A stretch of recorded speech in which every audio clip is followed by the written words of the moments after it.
Go to New York, and Ricardo Pires is here. He's the spokesperson for the UN's Agency for Children, UNICEF. Ricardo, thank you so much for your time. Thousands of children have had limbs amputated, many of them without anesthetic. There are still many thousands more who need reconstructive surgery. We know that babies are dying. A few weeks ago, Nizar, our correspondent, who you'll have been hearing, he saw practically a newborn baby dying in its parents' arms because it was so cold. Mothers are giving birth through cesarean section without anesthetic. They're therefore too weak to feed their children. Have you yourself ever known a conflict which has produced so much brutality against children? Thanks for having me. Not in such a space of time. It's absolutely unprecedented. The level of suffering and trauma that these children are going through. As you described, thousands of children have been killed, many more thousand are injured, losing their limbs, losing their homes, their parents, their hopes, really. And UNICEF has been very vocal since the onset on the impact that this horrendous conflict will have on children. Children make half of the population in the Gaza Strip, so it's unsurprising that they are the ones suffering the most. And this war on children needs to end.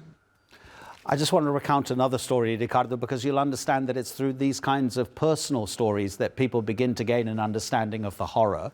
And the story is of newborn babies and the fact that there isn't clean water to make baby formula for them. So fathers are taking bottles of soda water and shaking them for as long as they have to, so that every bubble disappears, and then they add the baby formula to that water.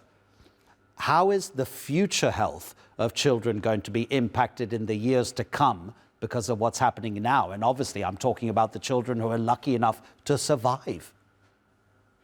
Absolutely. It's hard to make a technical assessment on the real impact on, or the long-standing impact on their health, but surely if it continues like this, it will be catastrophic. Indeed, parents are resorting to whatever it is left to them to try and keep their children alive, but as it is right now, with the lack of humanitarian supplies getting in without a ceasefire, it just tends to worsen. And we are hearing many stories as well from our colleagues on the ground, numerous stories of suffering of children, of loss, of grief, of risks of disease on the ground while bombings are falling from the sky. It's very, very dire, and we're very concerned that it will get even worse, if that's even possible. Do you have any information about whether any UN agencies will have aid on those ships that will be coming through this new sea corridor, or will that be provided by individual governments? No, at this point, I don't have any more information on the new plan for aid delivery, which of course is very welcome, but should not distract the world from the fact that roads are the safest, most direct and impactful way to deliver aid. So we're very grateful, of course, for any effort, but road access is the best, will continue to be the best. We have a lot of supplies across the border in Egypt waiting to get in. We just need more corridors open, and above all, safety to deliver them. Safety for humanitarian workers who have died at record level in this conflict to be able to do their work. And right now, they are also losing their lives, risking their lives while trying to save lives, and that's not ideal. We need a ceasefire. How much has UNICEF's work been curtailed since October the 7th in Gaza?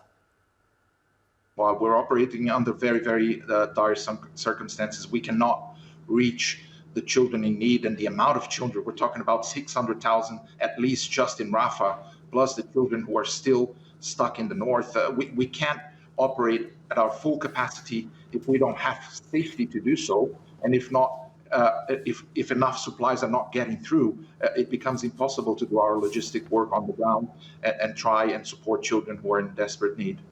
Ricardo, as I said, thanks so much indeed. You know, it's really observations and contributions by people like you who know what's happening that really, really inform our viewers. Thanks so much.